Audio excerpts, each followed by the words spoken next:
Overview. இந்த யூனிட்ல நாம் மெஷர்மெண்ட் இன் பிசிக்ஸ் பற்றி கற்றுக்கொள்ளப் போகிறோம். மெஷர்மெண்ட் என்பது சயின்ஸ்ல மிக முக்கியமானது. மெஷர்மெண்ட் இல்லாமல் எந்த எக்ஸ்பெரிமெண்ட்டையும் சரியாக ரிப்பீட் செய்யவும் கம்பேர் செய்யவும் முடியாது.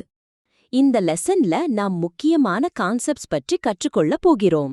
முதலில் சிஸ்டம் ஆஃப் யூனிட்ஸ் மற்றும் எஸ்ஐ யூனிட்ஸ் என்ன என்பதை புரிந்து கொள்வோம். அதற்கு பிறகு டெம்பரேச்சர், ஒரு ஆப்ஜெக்ட் எவ்வளவு ஹாட் அல்லது கோல்ட் என்பதை மெஷர் செய்யும் கான்செப்ட். அடுத்து எலக்ட்ரிக் கரண்ட், எலக்ட்ரிக் சார்ஜஸ் எப்படி ஃப்ளோ ஆகுது என்பதை பார்ப்போம். பிறகு அமௌண்ட் ஆஃப் சப்ஸ்டன்ஸ், பார்ட்டிகிள்ஸின் எண்ணிக்கையை மெஷர் செய்யும் கான்செப்ட். அதுடன் பிளேன் ஆங்கிள் மற்றும் ஸ்பேஸில் வரும் ஆங்கிள்ஸ் பற்றியும் தெரிந்து கொள்வோம். நாம் டைம் மெஷர்மெண்ட் மற்றும் டிஃபரண்ட் டைப்ஸ் ஆஃப் கிளாக்ஸ் பற்றியும் பார்க்கப் போகிறோம். மேலும் மெஷர்மெண்ட்ல முக்கியமான குவாலிட்டி ஆஃப் மெஷர்மெண்ட், அதாவது ஆக்யூரசி மற்றும் பிரிசிஷன் பற்றியும் புரிந்து கொள்வோம். இறுதியாக அப்ராக்சிமேஷன் மற்றும் ரவுண்டிங் கான்செப்ட்ஸ் எப்படி பயன்படுத்துவது என்பதையும் கற்றுக்கொள்வோம். இந்த லெசன் முடிவில் மெஷர்மெண்ட் பற்றிய முழு அண்டர்ஸ்டாண்டிங் உங்களுக்கு கிடைக்கும். சயின்டிஸ்ட் எல்லாரும் கன்ஃபியூஷன் தவிர்க்க ஒரு காமன் சிஸ்டம் இன்ட்ரடியூஸ் பண்ணினார்கள். அதுதான் SI system, international system of units.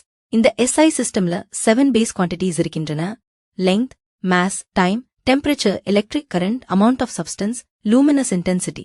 Temperature என்பது ஒரு ஆப்ஜெக்ட் எவ்வளவு ஹாட் அல்லது கோல்ட் என்பதை மெஷர் செய்யும் குவான்டிட்டி. எலக்ட்ரிக் கரண்ட் என்பது எலக்ட்ரிக் சார்ஜஸ் ஃப்ளோ ஆகும் ப்ராசஸ்.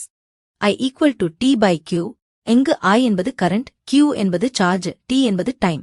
இந்த ஃபார்முலா பயன்படுத்தி கரண்ட் கால்குலேட் செய்யலாம். Systems of units. முன்னாடி காலத்தில் சயின்டிஸ்ட் வெவ்வேறு கதிரையில வெவ்வேறு மெஷர்மெண்ட் சிஸ்டம்ஸ் யூஸ் பண்ணினார்கள். எக்ஸாம்பிளுக்கு FPS, CGS, MKS சிஸ்டம்ஸ். இந்த டிஃபரன்ஸ் காரணமாக நிறைய கன்ஃபியூஷன் மற்றும் எரர்ஸ் ஏற்பட்டது. இதற்கு ஒரு famous example 1990 Mars Climate Orbiter. ஒரு டீம் மெட்ரிக் யூனிட்ஸ் யூஸ் பண்ணினார்கள், இன்னொரு டீம் இம்பீரியல் யூனிட்ஸ் யூஸ் பண்ணினார்கள். இந்த ஸ்மால் மிஸ்டேக் காரணமாக என்டையர் ஸ்பேஸ் கிராஃப்ட் லாஸ் ஆயிற்று. இதிலிருந்து என்ன புரிகிறது? ஸ்டாண்டர்ட் யூனிட்ஸ் இல்லாமல் சயின்ஸ்ல பெரிய பிரச்சனைகள் வரும். 7C base quantities. எஸ்ஐ சிஸ்டம்ல 7 ஃபண்டமெண்டல் குவான்டிட்டிஸ் டிஃபைன் பண்ணப்பட்டுள்ளன. இந்த குவான்டிட்டிஸ் தான் சயின்ஸ்ல எல்லா மெஷர்மெண்ட்ஸ்க்கும் ஃபவுண்டேஷன் ஆகும். அவற்றை பார்க்கலாம். லெங்த், இதன் unit metre, symbol M. Mass, இதன் unit kilogram, symbol kilo. Time, இதன் unit second, symbol S. Temperature, இதன் unit kelvin, symbol K. Electric current, இதன் unit ampere, symbol A.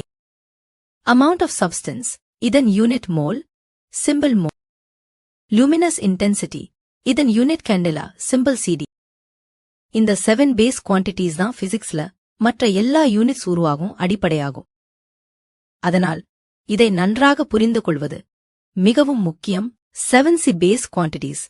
Temperature என்பது ஒரு சப்ஸ்டன்ஸ்ல உள்ள பார்ட்டிகல்ஸின் ஆவரேஜ் கினெட்டிக் எனர்ஜியை மெஷர் செய்யும் பிசிக்கல் குவான்டிட்டி. சிம்பிளா சொன்னா பார்ட்டிகல்ஸ் எவ்வளவு ஃபாஸ்டா மூவ் ஆகுது என்பதை காட்டுவதுதான் டெம்பரேச்சர். பார்ட்டிகல்ஸ் வேகமாக மூவ் ஆனால் டெம்பரேச்சர் அதிகம், ஸ்லோவா மூவ் ஆனால் டெம்பரேச்சர் குறையும். டெம்பரேச்சருக்கு C unit, kelvin, symbol K. நாம் டெய்லி லைஃப்ல பயன்படுத்தும் ஸ்கேல்ஸ் செல்சியஸ், ஃபாரன்ஹைட் மற்றும் கெல்வின்.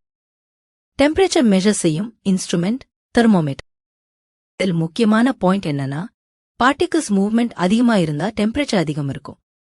எலக்ட்ரிக் கரண்ட் என்பது எலக்ட்ரிக் சார்ஜஸ் ஒரு பார்ட்டிகுலர் டைரக்ஷன்ல ஃப்ளோ ஆகிறது.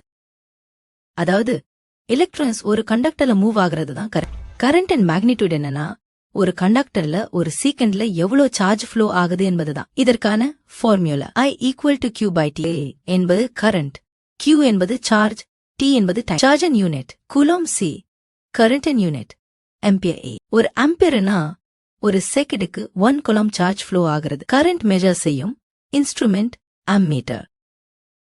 ஒரு ப்ராப்ளம் சால்வ் பண்ணலாம். இவன் Q 2 coulomb, T 10 second. Formula I equal to Q by T A do T 9.8. அதாவது current 0.2 A. Amount of substance என்பது ஒரு சப்ஸ்டன்ஸ்ல இருக்கிற என்டிட்டிஸ் எண்ணிக்கையை மெஷர் செய்யும் பிசிக்கல் குவான்டிட்டி. இந்த என்டிட்டிஸ் என்னன்னா atoms, molecules, ions, electrons, protons போன்றவை. இதன் C unit mole, symbol mole. 1 mole என்றால் என்ன? 1 mole equals 6.0 into multiple of 10 power 13 entities. இந்த பெரிய நம்பரை அவோகாத்ரோ எஸ் நம்பர் என்று சொல்வார்கள். Amount of substance number of பார்ட்டிகல்ஸ்க்கு டைரக்ட்லி ப்ரொபோர்ஷனல். பார்ட்டிகல்ஸ் அதிகமா இருந்தா மோல் வேல்யூ கூட அதிகமாகும். லூமினஸ் இன்டென்சிட்டி என்பது ஒரு லைட் சோர்ஸ் ஒரு பர்டிகுலர் டைரக்ஷன்ல எமிட் பண்ணும் லைட் பவரை மெஷர் செய்யும் குவான்டிட்டி. அதாவது லைட் எந்த டைரக்ஷன்ல எவ்வளவு ஸ்ட்ராங்கா போகுது என்பதை காட்டுகிறது. இதன் SI unit candela, simple CD. ஒரு சிம்பிள் ரெஃபரன்ஸ் ஒரு நார்மல் வேக்ஸ் கேண்டில் இருந்து வரும் லைட் இன்டென்சிட்டி லைவ் 1 கேண்டில். இந்த இன்டென்சிட்டி மெஷர் செய்யும் instrument photometer, luminous intensity meter. முக்கியமான பாயிண்ட் என்னன்னா லூமினஸ் இன்டென்சிட்டி டைரக்ஷன்.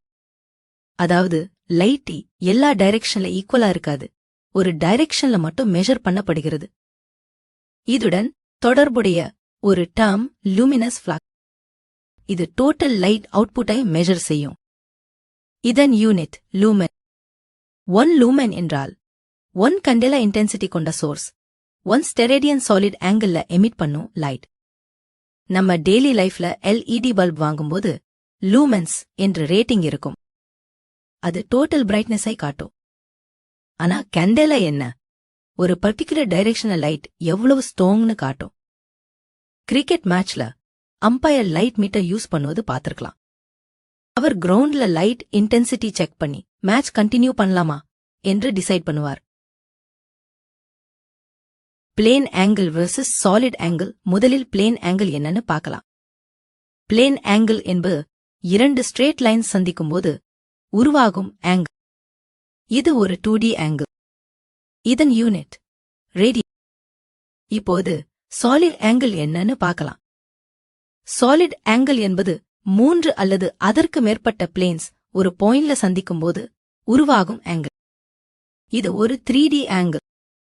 இதன் யூனிட் ஸ்டெரேடியன். சிம்பிளா புரிஞ்சுக்க, plane angle flat surface 2D, solid angle ஸ்பேஸ்ல 3D. ஒரு எக்ஸாம்பிள், ஒரு பேப்பர்ல ஆங்கிள் வரையிறது பிளேன் ஆங்கிள். ஒரு கோன் ஷேப் ஐஸ்கிரீம் கோன் மாதிரி சாலிட் ஆங்கிள். அதனால் முக்கியமான difference plane angle 2D, solid angle 3D. Time measure செய்ய பல வகையான கிளாக்ஸ் இருக்கின்றன. இப்போது முக்கியமான டைப்ஸ் பற்றி பார்க்கலாம். முதலில் அனலாக் கிளாக். இது ஒரு ட்ரெடிஷனல் கிளாக். இதில் 3 ஹேண்ட்ஸ் இருக்கும். Hour hand, minute hand, second hand. Second hand ஒரு மினிட்டுக்கு ஒரு ஃபுல் ரொட்டேஷன் கம்ப்ளீட் பண்ணும். அடுத்தது டிஜிட்டல் கிளாக். இது எலக்ட்ரானிக் கிளாக். டைம் நம்பர்ஸ் வடிவில் டிஸ்ப்ளே ஆகும். இதில் டே, மந்த், டெம்பரேச்சர் போன்ற எக்ஸ்ட்ரா தகவல்களும் காட்டும். இது 12 ஹவர் அல்லது 24 ஹவர் ஃபார்மேட்ல இருக்கும். அடுத்து குவார்ட்ஸ் கிளாக். இந்த கிளாக் எலக்ட்ரானிக் ஆசிலேஷன்ஸ் மூலம் வேலை செய்யும். குவார்ட்ஸ் கிறிஸ்டல் வைப்ரேஷன் யூஸ் பண்ணி ஆக்யூரேட் டைம் கொடுக்கும். இதன் அக்யூரசி 1 செகண்ட் எரர் இன் 10 பவர் 9 செகண்ட்ஸ். இறுதியாக அட்டாமிக் கிளாக். இந்த கிளாக் அட்டாம்ஸ் அண்ட் பீரியோடிக் வைப்ரேஷன்ஸ் பயன்படுத்தி வேலை செய்யும். இது உலகிலேயே மிக அதிக அக்யூரேட் கிளாக். இதன் அக்யூரசி 1 செகண்ட் எரர் இன் 10 பவர் 13 செகண்ட்ஸ். இந்த கிளாக்ஸ் GPS, GLONASS போன்ற சிஸ்டம்ஸ்ல பயன்படுத்தப்படுகிறது. Accuracy, precision and approximate. இந்த கான்செப்ட் ஸ்டூடெண்ட்ஸ்க்கு கொஞ்சம் கன்ஃபியூஸ் ஆகும். ஆனா ஒரு சிம்பிள் எக்ஸாம்பிள புரிஞ்சுக்கலாம். Archery target. முதலில் அக்யூரசி. அக்யூரசி என்பது மெஷர்ட் வேல்யூ ட்ரூ வேல்யூக்கு எவ்வளவு கோஷன்னு சொல்வது. ஆர்ச்சரியில எல்லா அரோஸையும் புல்சைல ஹிட். ஆனால் அது ஹை அக்யூரசி. அடுத்தது பிரிசிஷன். பிரிசிஷன் என்பது மெஷர்மெண்ட்ஸ் ஒரே மாதிரி இருக்கிறதா என்பதை காட்டும். அரோஸ் எல்லாம் ஒரே இடத்தில் கிளஸ்டர் ஆகியிருந்தாலும் புல்சைல இல்லனா அது high precision but low accuracy. இப்போது எரர். எரர் என்பது ட்ரூ வேல்யூ மற்றும் மெஷர்ட் வேல்யூக்குள்ள டிஃபரன்ஸ். டார்கெட்ல புல்சைய மிஸ் பண்ணும் டிஸ்டன்ஸ் தான் எரர். இறுதியாக அப்ராக்சிமேஷன். எக்ஸாக்ட் வேல்யூ கிடைக்காத போது நியரஸ்ட் வேல்யூ எடுத்துக்கொள்வதுதான் அப்ராக்சிமேஷன். ஆர்ச்சரியில புல்சைக்கு ரொம்ப அருகில் அடிச்சா அது அப்ராக்சிமேட் கரெக்ட் வேல்யூ. அதனால் நினைவில் வைத்துக் கொள்ளுங்கள், அக்யூரேசி ட்ரூ வேல்யூக்கு க்ளோஸ், பிரிசிஷன் வேல்யூஸ் ஒரே மாதிரி, error different, approximation near value. Rounding off rules. நாம் கால்குலேஷன் பண்ணும்போது சம்டைம்ஸ் நம்பர்ஸ் ரொம்ப பெரியதாக இருக்கும். அத சம்லா மாற்றதான் ரவுண்டிங் ஆஃப் பயன்படுத்துகிறோம். இப்போ ரூல்ஸ் என்னன்னு பார்க்கலாம். நம்பர் 2, எந்த டிஜிட் வரை தீ பண்ணணும் என்று டிசைட் பண்ணுங்க. ஸ்டெப் 2, அடுத்த டிஜிட் 5க்கு குறைவாக இருந்தால் லாஸ்ட் டிஜிட் சேஞ்ச் பண்ண வேண்டாம். ஸ்டெப் 3, அடுத்த டிஜிட் 5 அல்லது அதற்கு மேல் இருந்தால் லாஸ்ட் டிஜிட்க்கு 1 ஆட் பண்ணுங்கள். இத எக்ஸாம்பிள்ஸ் மூலம் புரிஞ்சுக்கலாம்.